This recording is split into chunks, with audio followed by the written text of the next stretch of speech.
of nostalgia, dude. Oh my god, this is like a month one matchup. This is some 2018 vibes. Oh, I am so here for it too. That part of the meta was so fun and interesting to me. But we're getting off here. It is gonna be Yoshi's story for the first match. Triplat's good for both of these characters, and it is gonna be Palutena versus Pokemon Trainer. That's sick. Okay, I'm 100% down for this being a starter. That's a crazy option select from just France in general. But I mean, both of these characters really do not only enjoy Triplat's, Pokemon Trainer especially loves having some walls for Squirtle to use, and the small blast zones on the top and the side. I mean, back throws are going to be crazy, and if Tredi gets a chance, these up air chains are going to be equally as wild. But Raflow has been locking down center and standing at ledge. It's theirs to own. And at this point, the entire stage might be a property of Palutena with that backer coming down on yet another neutral getup. Ubo, you were talking about how much neutral this character has to play. This entire match so far has been an advantage state for Raflow. One big long one. The ledge trapping there. Catching the high recoveries. Catching the jumps over the platform. Raflow is tearing Tredi apart right now. Yeah, being able to pressure a Tredi on their blocks so effectively. Finally getting that parry is Tredi, but the jump back on explosive flame, getting another up air, that's going to absolutely do it. Resetting the jump on the platform, and Squirtle does not have the weight to sustain that much damage. Yeah, Squirtle tied for the third lightest character in the game with Mr. Game & Watch. Definitely not going to survive that stage, or survive that hit on the stage with the lowest ceiling in the entire game. Oh my lord. I mean, wow, dude. Welcome to the 1 seed, and welcome to what we're going to be seeing. That worked, okay? Shoutouts. Wow, I did not know Bullet Seed had such a large hitbox there. Raflow overextending a little bit, but it doesn't even matter. They're still keeping the offense alive.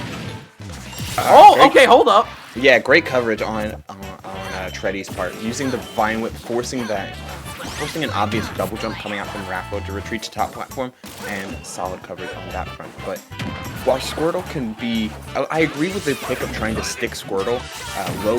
Short characters can be very frustrating for Palutena to go about, but these slants have been surprisingly effective. As Shadow, hey, let's go, Pokemon Unite. Let's go, Pokemon Unite. The update is here, folks.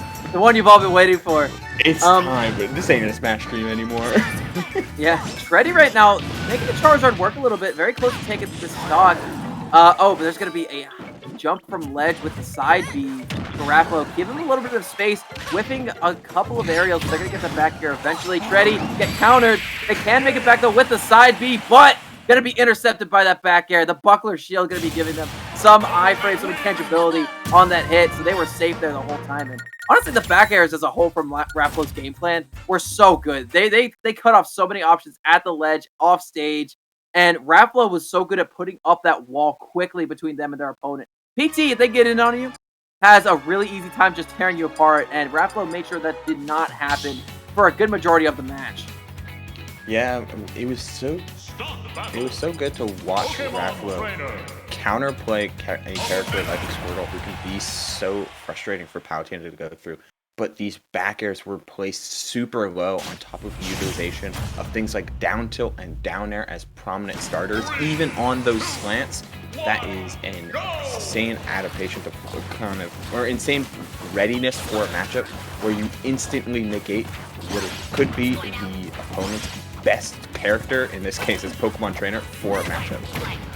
Right, and if you're playing against Pokemon Trainer, you gotta deal with 3 different matchups for each of the characters. But the thing is, they all have similarities in the fact that they have pretty bad disadvantage states. They have a hard time getting back to center, they have a hard time landing, and Raflow's been very good at just shutting down any option they have. There's been a lot of jump from ledge, and Raflow's been like, okay, you're jumping from ledge, I'm going to shield, I'm going to wait for you to land, and then I have a backer for you.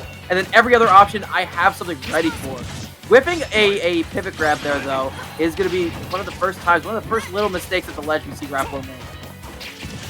Yeah, it just feels like Tredi is starting to play a little bit more slower paced, trying to avoid ledge play as much as possible, because even on the play, Tredi would get caught by explosive flames from Raflow trying to return to ledges. That teleport cancel was so clean to sneak right by all of those back airs.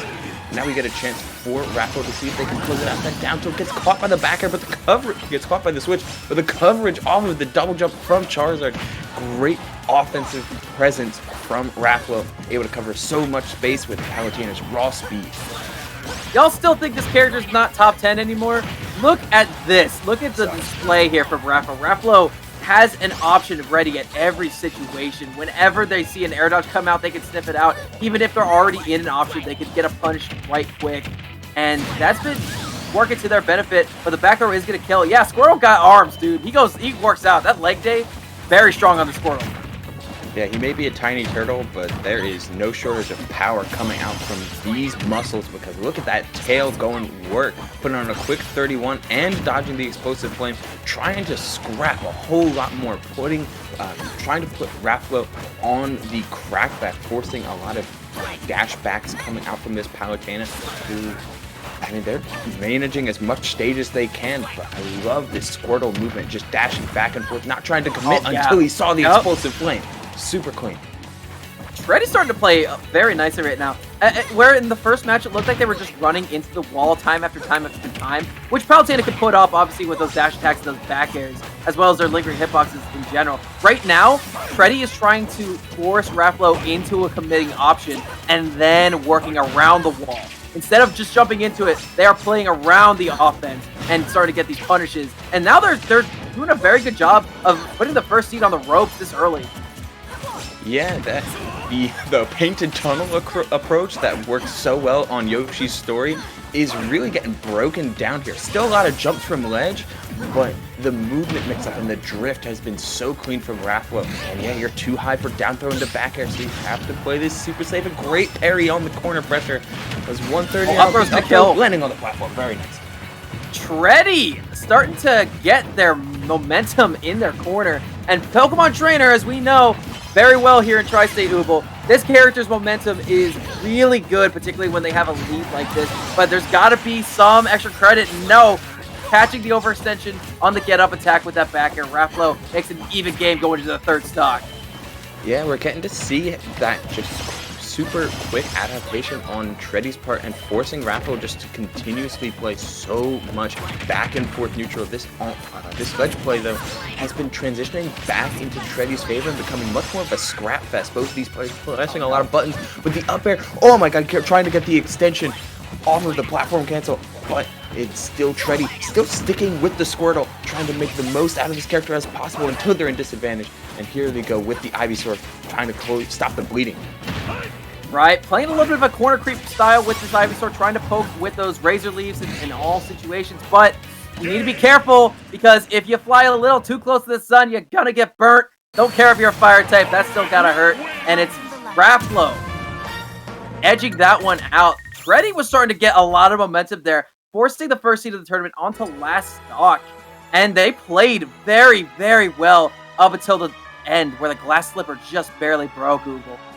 That's so unfortunate, right? You're seeing the double jump used from Tredi, and at that point, all that Raflow needed to do, which great presence of mind, knowing that the double jump was used on Ivysaur, to